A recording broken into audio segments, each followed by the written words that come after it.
Chapter 11. A Trip to Town, June 8th. Even though Pierre had prepared yet another delicious spread, the ladies had a light breakfast. Just some fruit and a croissant to tide them over. They hadn't discussed it, but both of them knew they'd be eating at Madame Lamarck's for lunch. The lunch menu was good, but it was the pastries they were saving room for. Pierre was an excellent chef, and Snow White and the entire royal company had praised him plenty for his immaculate delicacies. But even he was impressed by Madame's torts, tarts, and soufflés, recipes that had been in the Lamarck family for generations, passed down from mother to daughter. Lillian and Snow White usually dressed in regular clothes for the village. Today, Lillian donned one of her favorite sundresses she had actually made, with Ophelia's help, of course. It was a beautiful fabric of cornflower blue with a print of white daisies. Her mom wore a flowing skirt of sunshine yellow and green with a flattering sleeveless white top. They would naturally garner some attention from the locals, but they didn't seclude themselves in the castle like the previous queen did.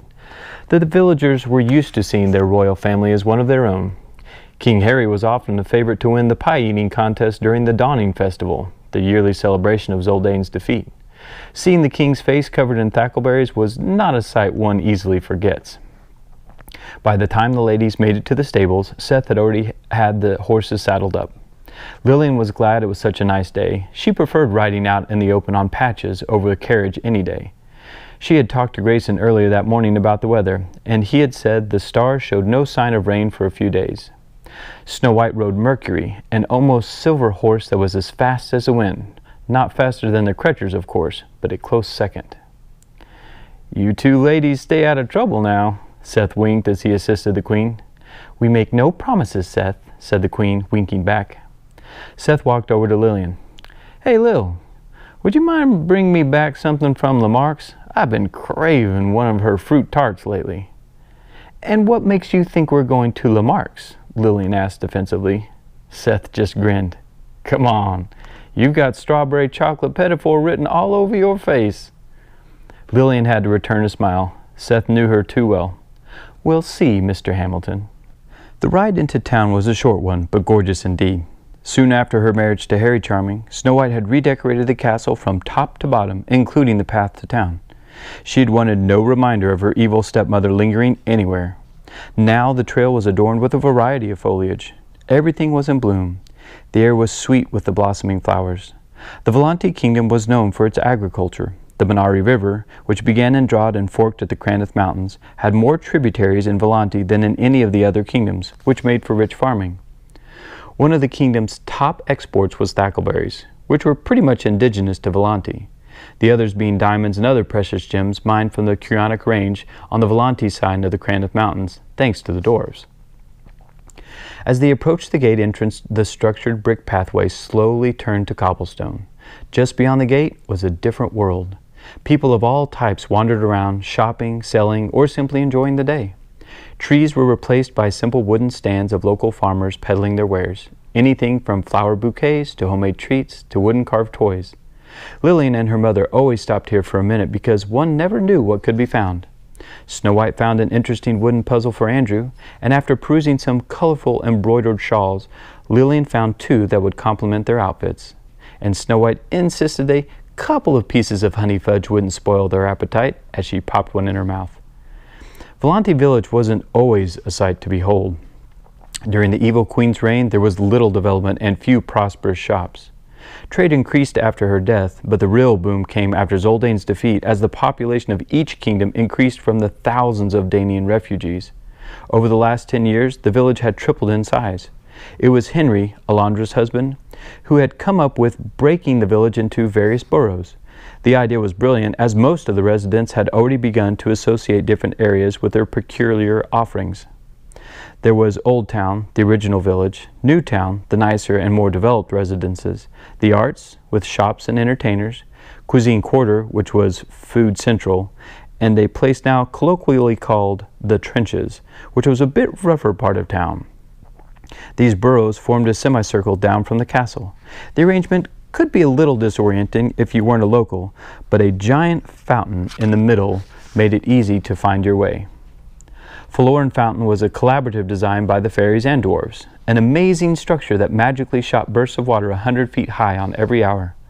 The dwarfs had diverted part of the Florin tributary underground so the fountain stayed full year-round. However, the dwarves weren't satisfied with just one attraction.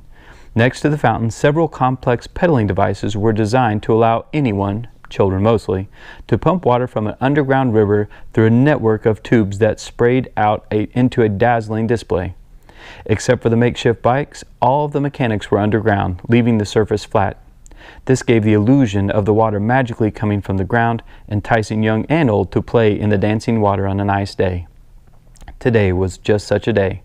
As the ladies made their way through town, children of various ages took turns pedaling as they played a game of chicken with which spout would squirt next. Soon the aromas of Cuisine Quarter wafted through the air. Smells like Galen's in full swing today. Snow White took in a deep breath. The castle's chefs prepared some of the best delicacies on the continent, but there were shops and eateries in the village holding on to trade secrets that couldn't be matched. Galen's Smoke Shop was one of those places. The actual proprietor was Galen IV. Not only had the family's secret recipe for smoked meat been handed down, but the namesake as well. Most of the business was from people bringing in their own meat, but the real treat was Galen's own personal batch. Even the location of where the family hunted was kept secret. Galen's smoky scents soon melded with others: newly baked bread from Flanagan's, succulent fruits and vegetables from up the road at Thackleberry Fresh Juices. Lillian's mouth was already watering, and she hadn't even caught a whiff of Lamarck's sweet temptations. The beginning of Cuisine Quarter was marked by the Three Roosters, Volante's famous inn. While modest back in the day, after the boom it flourished into a must-stay for visitors. The amenities were adequate enough for most, but it was Madame and Monsieur Gosnell's good food and pleasant nature that brought back repeat customers. Their simple meals and excellent ale were praised so much they eventually expanded the lower level to accommodate even more customers. The ladies took their horses to the stables across from the Three Roosters to be boarded for the day and headed to Lamarck's. It was a few buildings down on the left. The modest store was painted a faded green and pink. A couple of tables and chairs were outside for customers to enjoy the day along with their treat. Inside were several shelves adorned with various packaged goodies, and the owner standing behind a counter with a glass display featuring several cakes and pies to buy by the slice. There was a moderate line, but it moved quickly. "Your Majesties, so good to see you again." Adelaide Lamarck's accent was as enduring as was her smile. "The pleasure is always ours, Adelaide." "Well, I hate to mix business with pleasure, but has there been any more on the uninvited guests?" Snow White had been dealing with this question a lot lately. Luckily, her husband was very diplomatic, and over the years, that diplomacy had rubbed off on her. "The investigation is wrapping up. Consensus is it was simply some pranksters, albeit ones with unpleasant taste. We're just thankful no one was seriously hurt." "Faye be praised. So what will satisfy the raw taste buds today?" "Adelaide, you never make it easy. I think today we'll have the croquet croissant with ham, 2 fruit sides, and what's the dessert special?" "Ooh, today is the chocolate mousse soufflé with just a drizzle of raspberry sauce." Snow White turned to ask Lillian if that was okay, but the look in her daughter's eyes said it all. "We'll take 2, said Snow White, smiling back. "And a couple of fruit tarts," Lillian added. "Will that be all?" Adelaide asked in her knowing way. Lillian couldn't resist. "And a couple of strawberry chocolate petitfours if you have them." "Curse you, Seth." "I might just have a couple left." Adelaide winked and left to make up their meal. "Mom, I'm going to go grab some juices from Thackleberry and be right back." "Okay, sweetie." Lillian went down to the next quarter for juice. She was almost there when someone hurried out of the alley with full arms. The collision was unavoidable. Both parties went to the ground, and various packages went in all directions. "Oh my goodness, I'm so sorry, I'm such a klutz, born with troll feet," my mama said. About the time the stranger looked up to see exactly who he had bumped into, Lillian smelled the familiar aroma of bacon. Pork. Your Highness, I'm terribly sorry. I should have been more careful. It's just, I couldn't see where I was going, but that's no excuse. I should have been more careful." Pork avoided eye contact at all costs and hurriedly started to gather up his belongings. Lillian managed to hide her surprise at just who she ran into. "It's okay, really. Here, let me help." She grabbed a few of the things strewn farther away. It was an interesting array of fabrics, some types of paint, and a large purple cloth. Pork quickly took them from her. "Thank you, I can get it, thank you. Really, it was my fault, I'll get it." Lillian noticed he was hurt. Regardless of what he was involved in, she had to help. "Your hand is bleeding. Let me get a cloth." That's not necessary, Your Highness. It's just a scratch. Honest, I'll be okay." And for the first time, Pork looked directly at her. His eyes were sad, almost apologetic. "Thank you for being so kind. I really must be going, though.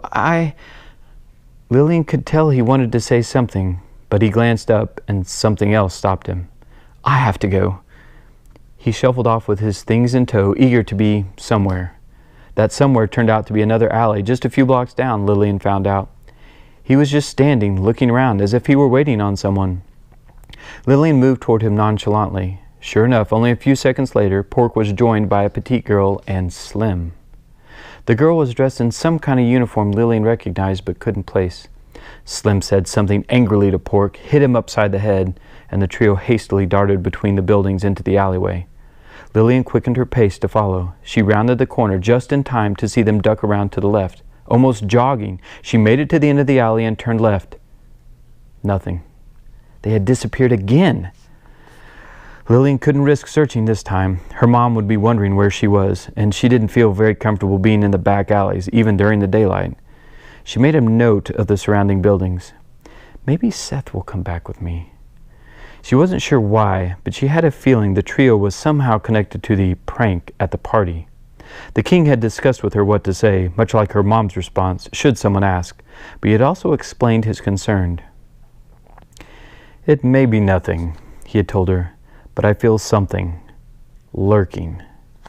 Lillian hadn't said anything at the time, but she agreed with her father's suspicion. "So stay sharp, Lilyflower. You're my eyes and ears."